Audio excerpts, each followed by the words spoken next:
Assalamualaikum warahmatullahi wabarakatuh. Saya Rizka Jahar. Di sini saya ada tugas kuliah untuk melakukan wawancara.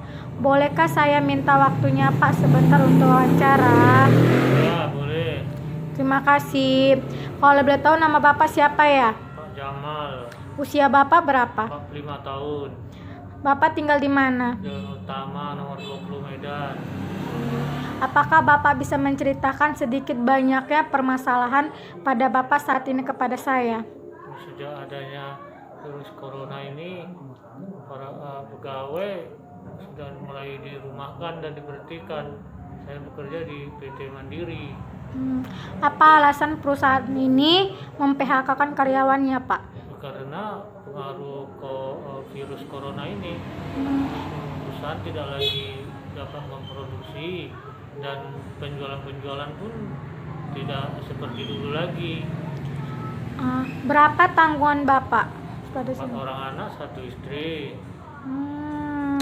Oke. Bapak selama bekerja di perusahaan tersebut, berapa gaji Bapak? Dan apakah Bapak selama kena PHK ini dapat tunjangan nggak? Ya, gaji sebelum dirumahkan ya sesuai dengan UMR, dan tunjangan nggak ada lagi lah. Oke. Apa Bapak selama di PHK ini ada sumber penghasilan lain selain bekerja atau gimana, Pak? Ada membuka jualan kecil-kecilan untuk mendapatkan penghasilan sehari-hari. Oke, terima kasih banyak ya Pak udah bantu wawancara. Ya. Terima kasih Bapak Jamal atas waktunya. Ya, sama-sama. Mungkin saya ingin sedikit bertanya mengenai perasaan Bapak. Bagaimana perasaan Bapak setelah terkena PHK? Perasaan saya ya pasti yang pertama ya sedih, karena ya saya di PHK ya otomatis kan keuangan juga jadi nggak ada kan. Jadi ya gimana pun juga ya pasti saya sedih karena PHK ini juga membuat ekonomi keluarga saya juga menjadi kosong karena nggak ada. Maaf Pak, kalau boleh tahu bagaimana respon keluarga Bapak setelah mengetahui kalau Bapak itu terkena PHK, Pak? Respon keluarga saya ya pertama ya pasti juga sama seperti saya, sedih kan, karena juga semua biaya kehidupan keluarga saya juga bergantung sama pendapatan saya selama saya kerja. Saat ini saya di PHK ya, jadi otomatis pendapatan keluarga juga nggak ada, jadi ya otomatis ya sama-sama sedih lah karena PHK ini.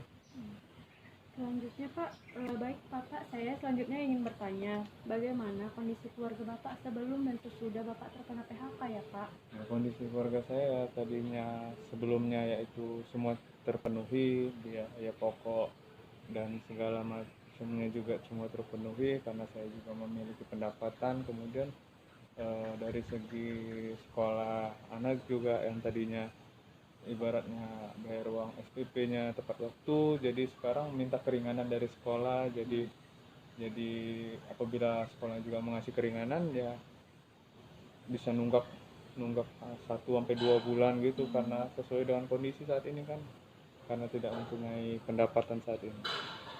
Selanjutnya saya ingin bertanya Pak, apa yang menjadi kekhawatiran terbesar Bapak saat ini Pak? Kekhawatiran saya saat ini ya karena juga penyakit ini atau COVID ini juga lama, jadi kekhawatiran saya juga dampaknya ekonomi keluarga saya juga jadi lama untuk pulihnya, karena juga keuangan juga kosong. Jadi ya kekhawatiran saya juga karena saya khawatir COVID ini akan lama gitu. Oke Bapak, terima kasih atas waktunya. Setelah di PHK berarti kamu saat ini menganggur. Apakah kamu berusaha mencari pekerjaan? Iya Pak, saya sudah melempar banyak lamaran, tapi belum ada panggilan. Informasi yang saya dapat dari istri Anda, katanya kamu mau menjual ginjal kamu ya? Tidak, mungkin istri saya berbohong karena saya belum bekerja sampai saat ini. Gini saja, lebih baik kamu mengakuinya agar kita dapat mencari jalan pintasnya. Apakah kamu ingin menjual ginjal kamu?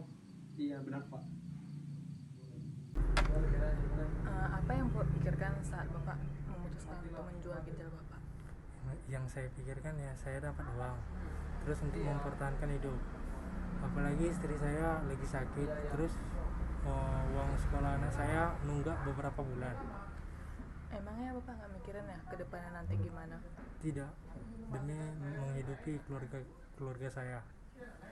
Gini Pak, mungkin Bapak berpikir dengan menjual salah satu ginjal Bapak bisa dapat uang yang banyak.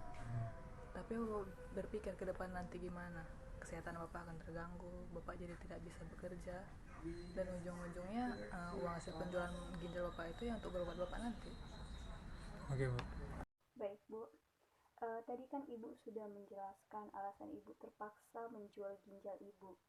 Begini Bu, saya juga pernah mengalami masa sulit seperti yang Ibu rasakan, tapi mungkin situasi kita berbeda saat itu. Tapi kita tidak boleh terperangkap dalam masalah itu. Pertama-tama yang harus kita lakukan adalah kita harus sadar bahwa masalah itu bukanlah suatu hukuman bagi kita, akan tetapi suatu kesempatan yang lebih baik bagi kita. Misalnya dengan adanya PHK ini, Ibu bisa mencari pekerjaan atau peluang usaha baru, seperti menjual keripik atau usaha-usaha yang membutuhkan modal kecil, jadi tidak harus dengan menjual ginjal Ibu. Walaupun hasilnya tidak secepat yang kita bayangkan, tapi semua pekerjaan yang dilakukan apabila diiringi dengan semangat dan doa, akan menghasilkan hasil yang lebih indah dari yang kita bayangkan. Tetap semangat ya Bu. Iya Bu, terima kasih. Jadi Bu, di sini saya memberikan solusi sama Ibu. Ya. Jadi Ibu bisa mengurus kartu prakerja. Jadi kartu prakerja itu kartu bantuan kerja yang untuk pelatihan, di mana yang diberikan kepada orang yang mencari pekerjaan, bahkan orang yang terkena putus hubungan kerja. Jadi agar dapat mendapatkan penghasilan yang lebih layak lagi. Jadi cara Ibu mendapatkan kartu prakerja itu, Ibu yang pertama Ibu bisa mendaftarkan di websitenya di kemenaker.id. Setelah itu akan diproses secara online. Kalau Ibu lulus, Ibu akan memilih lembaga pelatihannya. Setelah itu Ibu akan mengikuti pelatihan itu baik secara tatap muka maupun secara online. Setelah itu Ibu akan mendapatkan verifikasi kompetensi dan intensif. Jadi setelah itu Ibu memberikan penilaian terhadap proses pelatihan yang Ibu ikuti. Dan yang terakhir itu Ibu mengisi survei pekerjaan untuk mendapatkan apakah Ibu sudah bekerja atau belum. Bagaimana perasaan Bapak saat ini setelah Bapak tahu Bapak telah di PHK? Jujur, saya merasa putus asa.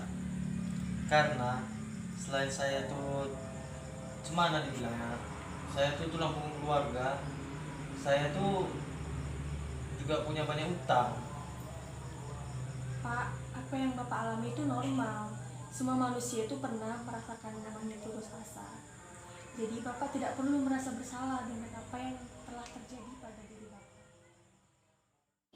Dalam situasi sekarang ini, yaitu di mana COVID ini, pandemi yang melanda Indonesia ini, sehingga dia di PHK akhir-akhir ini. Dan sebelum di PHK pun gajinya hanya 1,5 juta. Dan dia juga, bapak kami ini terlilit utang di luar. Rentenir, ada yang menagih utangnya. Sehingga kami hanya menerima 500.000 aja dari gaji bapak atau penghasilan bapak. Suatu saat dia pergi atau kemana sambil membawa ransel. Saya tidak tahu dia kemana. Dan kami sangat kesulitan untuk menafkahi keluarga saya ini. Sampai saya harus pergi mencuci gosok ke rumah tetangga supaya mencari sesuap nasi atau mencari sekilo beras untuk menutupi kehidupan kami ini. Dan sampai sekarang berita bapak nggak tahu kami di mana, entah masih hidup atau sakit atau di mana saja, kami tidak tahu sekarang. Dan menyelesaikan utang rentenir ini pun kami sangat kesulitan karena penghasilan tidak ada. Begitulah nak. Ibu jangan panik dulu. Kita carinya solusinya bersama-sama. Pertama, titik dari permasalahan ibu, kita menemukan bapak dulu terlebih dahulu. Setelah kita menemukan bapak, kita bersama-sama mendiskusikannya permasalahan ini untuk kebaikan keluarga ibu dan keharmonisan perekonomian keluarga ibu. Kita sama-sama berusaha, Bu, untuk menemukan bapak. Mungkin kita bisa bekerja sama dengan pihak kepolisian untuk mencari identitas keberadaan bapak. Oke, Bu. Baik Pak Jamal, apakah Bapak tidak ingin mempertimbangkan lagi untuk menjual ginjal Bapak? Saya tidak ingin mempertimbangkannya lagi karena pilihan lain sudah tidak ada lagi untuk mendapatkan pertumbuhan ekonomi bagi saya. Jadi keputusan untuk menjual ginjal itu sudah sangat berat bagi saya. Dan apakah Bapak mengetahui akibat jika Bapak menjual ginjal Bapak? Saya kurang mengetahuinya, tapi yang saya tahu itu kalau menjual ginjal akan merasa cepat lelah. Cuman yang saya tahu cuman itu aja. Dan begini Pak, efek samping dari menjual ginjal tidak hanya Bapak akan mudah kelelahan, tetapi Bapak juga tidak akan bisa bekerja seperti mana Bapak memiliki 2 ginjal. Bapak juga harus mengatur pola hidup sehat Bapak, dan Bapak tidak akan bisa bebas seperti mana Bapak memiliki 2 ginjal. Itu sangat merugikan diri Bapak sendiri. Jadi solusi apa yang kamu tawarkan untuk memenuhi kebutuhan ekonomi saya? Menurut saya Pak, Bapak bisa menggunakan tenaga yang Bapak miliki selagi Bapak masih sehat untuk bekerja, atau Bapak bisa membuka usaha bersama istri Bapak, usaha kecil-kecilan seperti menjual pulsa. Itu kan Pak tidak mempunyai modal yang besar, karena hidup sehat itu mahal Pak. Jadi saran saya Pak, sebaiknya Bapak mempertimbangkan keputusan Bapak tersebut sebelum Bapak menyesali di kemudian hari. Oh baiklah, terima kasih atas sarannya.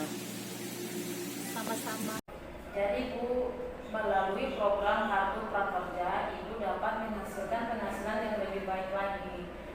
Jadi Ibu harus yakin bahwa melalui Kartu Prakerja Ibu akan mendapatkan kehidupan yang lebih layak lagi.